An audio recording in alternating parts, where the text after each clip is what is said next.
Capítulo 22. O povo de Jerusalém proclamou Acasias, filho mais novo de Jeorão, rei em seu lugar, uma vez que as tropas que tinham vindo com os árabes mataram todos os outros filhos dele. Assim começou a reinar Acasias, filho de Jeorão, rei de Judá. Acasias tinha 22 anos de idade quando começou a reinar e reinou 1 ano em Jerusalém. O nome de sua mãe era Atalia, neta de Onri. Ele também andou nos caminhos da família de Acabe, pois sua mãe lhe dava maus conselhos. Ele fez o que o Senhor reprova, como os membros da família de Acabe haviam feito, pois, depois da morte de seu pai, eles se tornaram seus conselheiros para sua ruína. Ele também seguiu o conselho deles quando se aliou a Jorão, filho de Acabe, rei de Israel, e saiu à guerra contra Azael, rei da Síria, em Ramote-Gileade. Jorão foi ferido e voltou a Jezreel para recuperar-se dos ferimentos sofridos em Ramote na batalha contra Azael, rei da Síria. Depois, Acasias, rei de Judá, foi a Jezreel visitar Jorão, que se recuperava de seus ferimentos. Por meio dessa visita, Deus provocou a queda de Acasias. Quando ele chegou, saiu com Jorão ao encontro de Jeú, filho de Ninsi, a quem o Senhor havia ungido para destruir a família de Acabe. Quando Jeú estava executando juízo sobre a família de Acabe, encontrou os líderes de Judá e os filhos dos parentes de Acasias, que os serviam, e os matou. Saiu então em busca de Acasias, e seus soldados o capturaram em Samaria, onde estava escondido. Levado a Jeú, Acasias foi morto. Mas não lhe negaram sepultura, pois disseram: ele era neto de Josafá, que buscou o Senhor de todo o coração. Assim, a família de Acasias não tinha mais ninguém que pudesse ser rei. Quando Atalia, mãe de Acasias, soube que seu filho estava morto, mandou matar toda a família real de Judá. Mas Jeozeba, filha do rei Jeorão, pegou Joás, um dos filhos do rei Acasias que iam ser assassinados, e o colocou num quarto junto com a sua ama. Assim, Jeozeba, filha do rei Jeorão, mulher do sacerdote Joiada e irmã de Acasias, escondeu Joás de Atalia, de forma que ela não pôde matá-lo. 6 anos ele ficou escondido com elas no templo de Deus, enquanto Atalia governava o país. Capítulo 23. No 7º ano, Joiada encorajou-se e fez um acordo com os líderes dos batalhões de Sem. Azarias, filho de Jeroão, Ismael, filho de Joanã, Azarias, filho de Obed, Maazéias, filho de Adaías, e Elisafate, filho de Zicri. Eles percorreram todo o Judá e reuniram de todas as cidades os levitas e os chefes das famílias israelitas. Quando chegaram a Jerusalém, toda a assembleia fez um acordo com o rei no templo de Deus. Joiada lhes disse: reinará o filho do rei, conforme o Senhor prometeu acerca dos descendentes de Davi. Vocês vão fazer o seguinte: 1/3 de vocês, sacerdotes e levitas que entrarão de serviço no sábado, deverá ficar vigiando nas portas do templo, 1/3 no palácio real e 1/3 na porta do alicerce. E todo o povo estará nos pátios do templo do Senhor. Ninguém deverá entrar no templo do Senhor, exceto os sacerdotes e os levitas de serviço. Estes podem entrar porque foram consagrados, mas o povo deverá observar o que o Senhor lhes determinou. Os levitas deverão posicionar-se em torno do rei, todos de armas na mão. Matem todo aquele que entrar no templo. Acompanhem o rei aonde quer que ele for. Os levitas e todos os homens de Judá fizeram como o sacerdote Joiada havia ordenado. Cada um levou seus soldados, tanto os que estavam entrando de serviço no sábado como os que estavam saindo, pois o sacerdote Joiada não havia dispensado nenhuma das divisões. Então ele deu aos líderes dos batalhões de Sem as lanças e os escudos grandes e pequenos que haviam pertencido ao rei Davi e que estavam no templo de Deus. Posicionou todos os homens, cada um de arma na mão, em volta do rei, perto do altar e no templo, desde o lado sul até o lado norte do templo. Joiada e seus filhos trouxeram o filho do rei e o coroaram, entregaram-lhe uma cópia da aliança e o proclamaram rei, ungindo-o e gritando: Viva o rei! Quando Atalia ouviu o barulho do povo correndo e aclamando o rei, foi ao templo do Senhor, onde estava o povo. Lá ela viu o rei à entrada, em pé, junto à coluna. Os oficiais e os tocadores de cornetas estavam ao lado do rei, e todo o povo se alegrava ao som das cornetas. Os músicos, com seus instrumentos musicais, dirigiam os louvores. Então Atalia rasgou suas vestes e gritou: Traição! Traição! O sacerdote Joiada ordenou aos líderes dos batalhões de 100 que estavam no comando das tropas: Levem-na para fora por entre as fileiras, e matem à espada todo aquele que a seguir. Pois o sacerdote dissera: Não a matem no templo do Senhor. Então eles a prenderam e a levaram à porta dos cavalos, no terreno do palácio, e lá a mataram.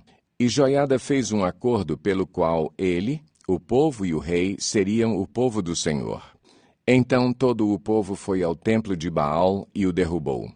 Despedaçaram os altares e os ídolos, e mataram Matã, sacerdote de Baal, em frente dos altares. Joiada confiou a supervisão do templo do Senhor aos sacerdotes levitas, aos quais Davi tinha atribuído tarefas no templo para apresentarem os holocaustos ao Senhor, conforme está escrito na lei de Moisés, com júbilo e cânticos, segundo as instruções de Davi. Também pôs guardas nas portas do templo do Senhor para que não entrasse ninguém que de alguma forma estivesse impuro. Levou consigo os líderes dos batalhões de 100, os nobres, os governantes do povo e todo o povo, e, juntos, conduziram o rei do templo do Senhor ao palácio, passando pela porta superior, e instalaram o rei no trono. E todo o povo se alegrou. A cidade acalmou-se depois que Atalia foi morta à espada. Capítulo 24. Joás tinha 7 anos de idade quando se tornou rei e reinou 40 anos em Jerusalém. O nome de sua mãe era Zíbia, ela era de Berseba. Joás fez o que o Senhor aprova enquanto viveu o sacerdote Joiada.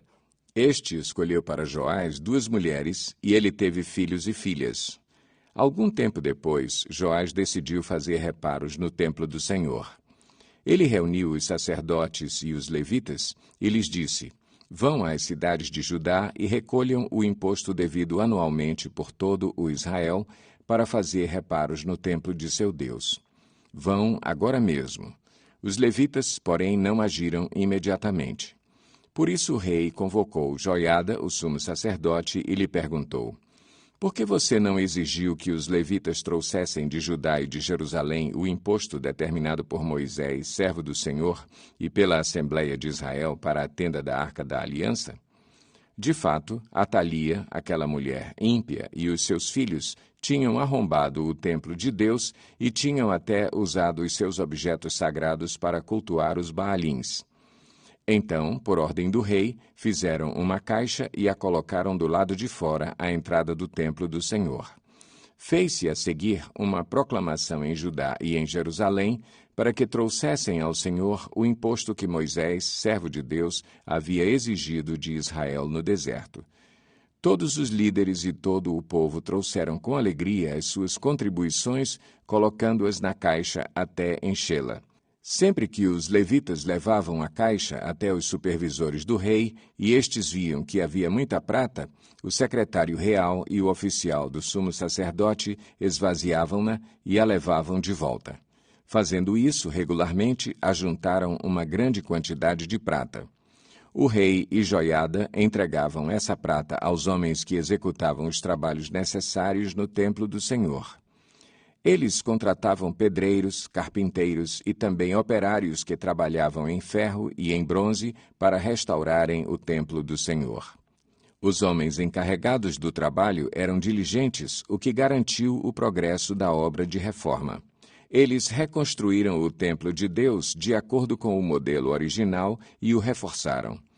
Quando terminaram, trouxeram o restante da prata ao rei e à joiada, e com ela foram feitos utensílios para o templo do Senhor, utensílios para o serviço e para os holocaustos, além de tigelas e outros objetos de ouro e de prata. Enquanto Joiada viveu, holocaustos foram apresentados continuamente no templo do Senhor. Joiada morreu, com idade avançada, com 130 anos. Foi sepultado com os reis na cidade de Davi, em atenção ao bem que havia feito em Israel em favor de Deus e do seu templo. Depois da morte de Joiada, os líderes de Judá foram falar com o rei e lhe prestaram reverência, e ele aceitou o que disseram. Então abandonaram o templo do Senhor, o Deus dos seus antepassados, e prestaram culto aos postes sagrados e aos ídolos. Por culpa deles, a ira de Deus veio sobre Judá e Jerusalém. Embora o Senhor tivesse enviado profetas ao povo para trazê-los de volta para ele, e os profetas tivessem testemunhado contra eles, o povo não quis ouvi-los. Então, o Espírito de Deus apoderou-se de Zacarias, filho do sacerdote Joiada. Ele se colocou diante do povo e disse: Isto é o que Deus diz. Por que vocês desobedecem aos mandamentos do Senhor? Vocês não prosperarão. Já que abandonaram o Senhor, ele os abandonará. Mas alguns conspiraram contra ele e, por ordem do rei, apedrejaram-no até a morte no pátio do templo do Senhor.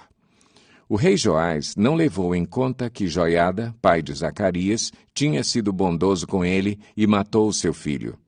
Este, ao morrer, exclamou: Veja isto o Senhor, e faça justiça. Na virada do ano, o exército arameu marchou contra Joás, invadiu Judá e Jerusalém, matou todos os líderes do povo e enviou para Damasco, ao seu rei, tudo o que saqueou. Embora o exército arameu fosse pequeno, o Senhor entregou nas mãos dele um exército muito maior, por Judá ter abandonado o Senhor, o Deus dos seus antepassados. Assim, o juízo foi executado sobre Joás. Quando os arameus foram embora, deixaram Joás seriamente ferido. Seus oficiais conspiraram contra ele, porque ele tinha assassinado o filho do sacerdote Joiada e o mataram em sua cama. Assim ele morreu e foi sepultado na cidade de Davi, mas não nos túmulos dos reis. Os que conspiraram contra ele foram Zabade, filho da amonita Simeate, e Jeozabade, filho da moabita Sinrite. Quanto a seus filhos, às muitas profecias a seu respeito e ao relato da restauração do templo de Deus, tudo está escrito nas anotações dos livros dos reis. E seu filho Amazias